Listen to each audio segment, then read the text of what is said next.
I'd like to just start by saying that I run E&L Lifestyle, one of the business clusters for E&L. I hope people have enjoyed some of the things we're doing. We're enjoying in the room. We're enjoying good success at the moment, and we have tremendous growth plans, not only in Mauritius, but also in the region.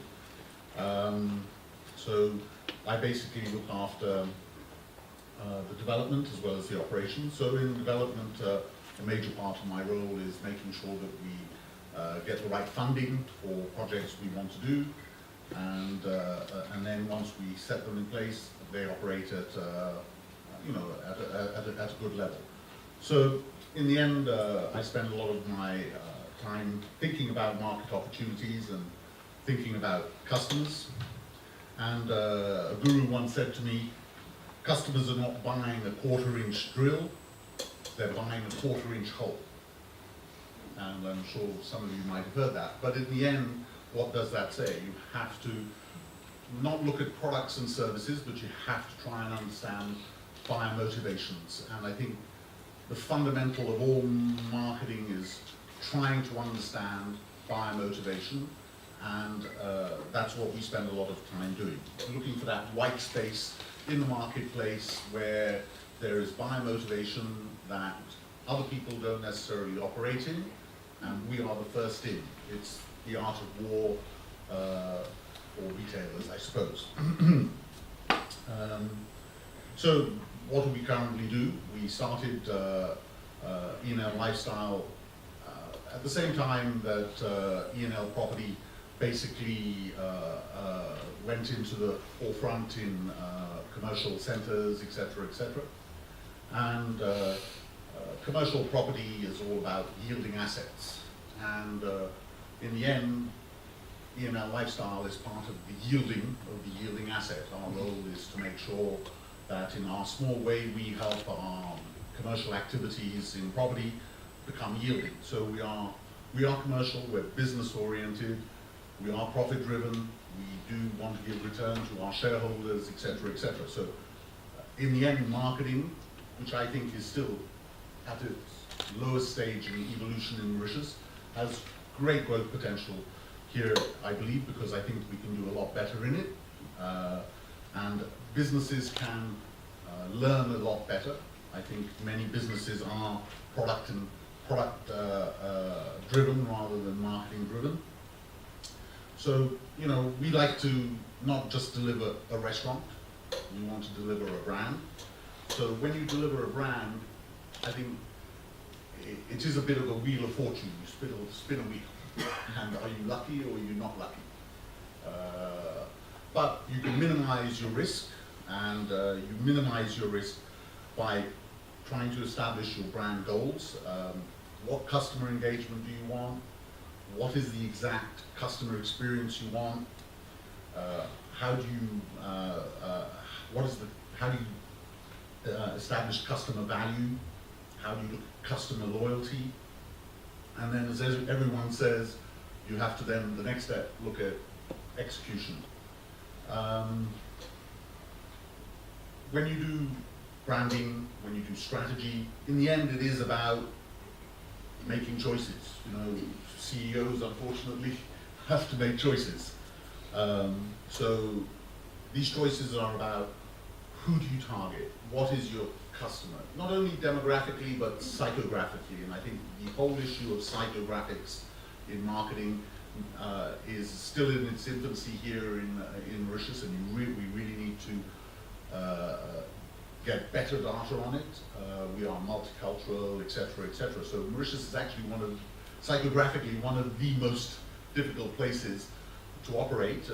When one talks to people like TNS, DCDM, they're all telling you this is a very complicated marketplace, and even more complicated than cosmopolitan places like Singapore or Paris and stuff like that, because it's so diverse. So you have to make these choices, and you have to think through these things very carefully. And I think a lot of the previous speakers have mentioned the key is differentiation and engagement. When you open, for example, when we opened Ocean Basket, everyone says we opened a brand, but we didn't really, we just opened a restaurant. It becomes a brand once you start engaging your customers and there's an emotional relationship, etc., etc. So one outlet doesn't necessarily make a brand, but it's, if you are looking at it carefully, you are setting it up carefully, you are now planting the seed for a brand. So I'm sure KGB, it was just a vodka. Now it's a brand. It has a relationship. So, you know, these are the important things that one has to do, and marketing is key to doing this, and this is what we like to do. And then it's about the money, you know, so our brand product gets paid for getting the job done. So our brand pricing is our way of getting our fair share value recreated by doing the job. So pricing becomes also very important, you know, etc. But Mauritius, in the 10-year foreseeable future, will become a high payroll country, will become more affluent, and this is because the middle class will become richer, bigger, more and more numerous.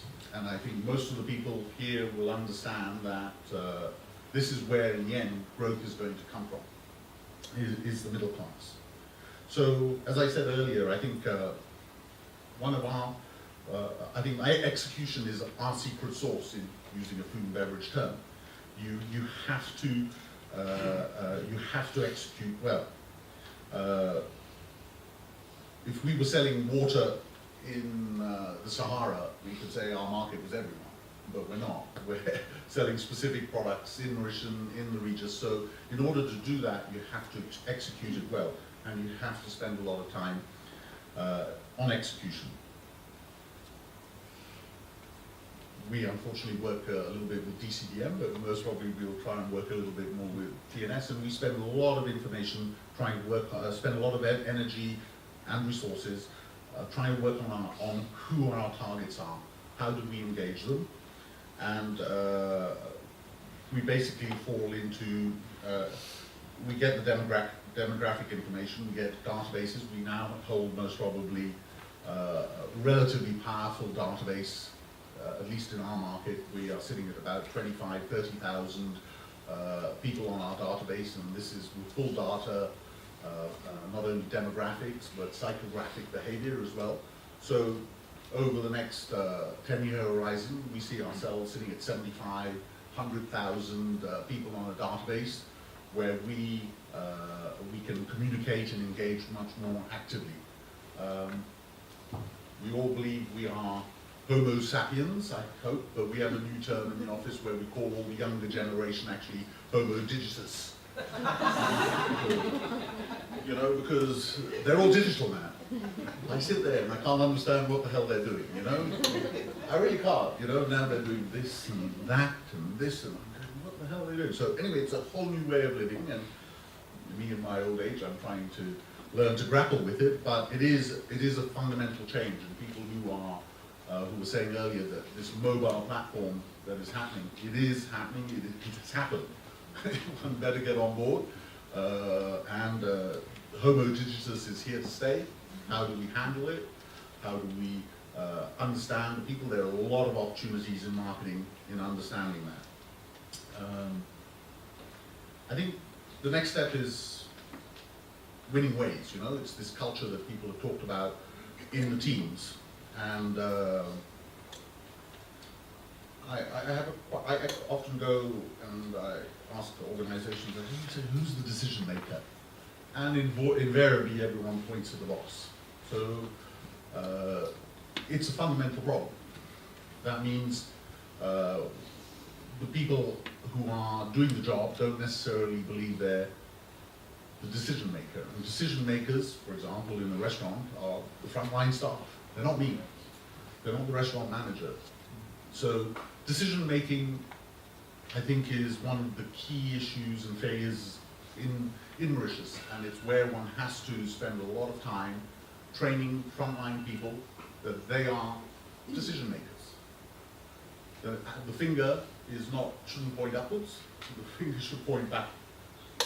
But at the same time, if you are asking people to become decision makers, like I'm a decision maker, I come and I have my fancy dashboards and charts and stuff, then I understand. We have to provide that to the frontline staff.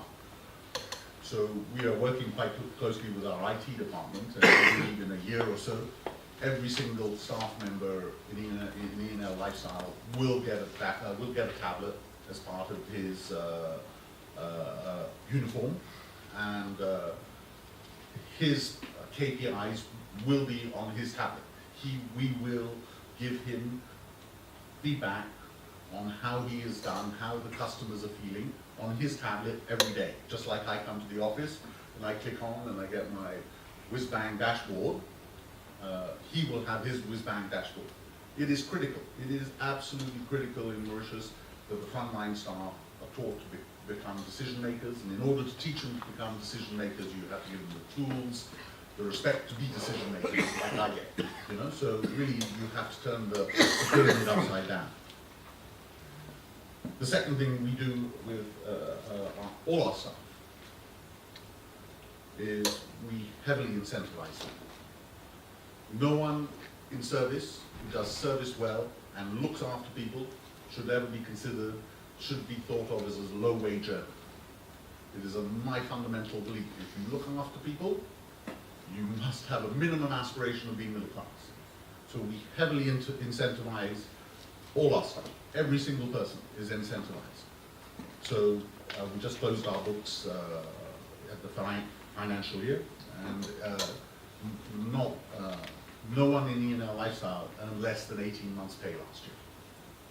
No one earned less. So everyone earned at least 5 months more than what it was statutory requirements. Because if they are, in the end we all work for money and we all work for other things as well, but when you're at the bottom of the pyramid, definitely money is the number one thing. So incentivize people, make them part of your business. Most employees are involved in the revenue generation. They get a share of revenue.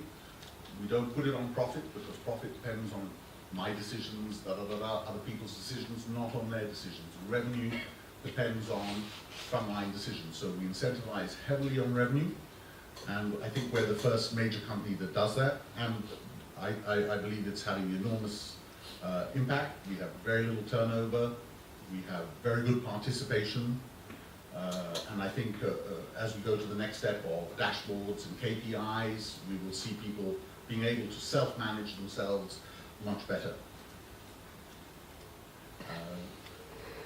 I mentioned the database. I don't like bureaucracy. When I'm lonely, I don't call a meeting. I'm inherently lazy, so when I don't have anything to do, I close the office door and go to sleep, actually. So I like decision making pushed down, because I think often they make better decisions than I do because they understand the problems better than I do. So anyway, I've got 2 more minutes. Some of the trends I think we're going to see in terms of eating out trends from our over the next year or so. The working class, I think they're going to continue to like the discount programs. They're going to continue to enjoy more take-out, take-away food than dine-in due to the price factor. They're still going to remain relatively conservative and not innovate in terms of ingredient combinations and things like that. They'll only go out, from our understanding, we think only a third of the lower class go out on a weekly basis, and I think that will stay roughly the same. But I think where you see the major shift is in the middle classes. They are by far the majority of our business. They are price conscious, yet more and more they look out great value for money. So they are moving to places that deliver great value for money. And if you can continue to do that, their loyalty is in a sense, cheaply bought. The affluent, they will continue to be innovative in their ingredient combinations, but it is a very small share of the market. The affluent do not go out that much. They have nice homes, they go abroad, etc., etc. The major driver in Mauritius is still the middle market. I think loyalty programs are going to become bigger and bigger. Ones that deliver real value, not just points and that you can't consume and can't use and stuff like that.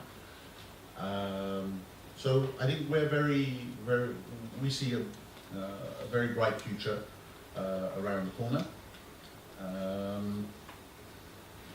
Our push will continue to be delivering brands that give great value for money.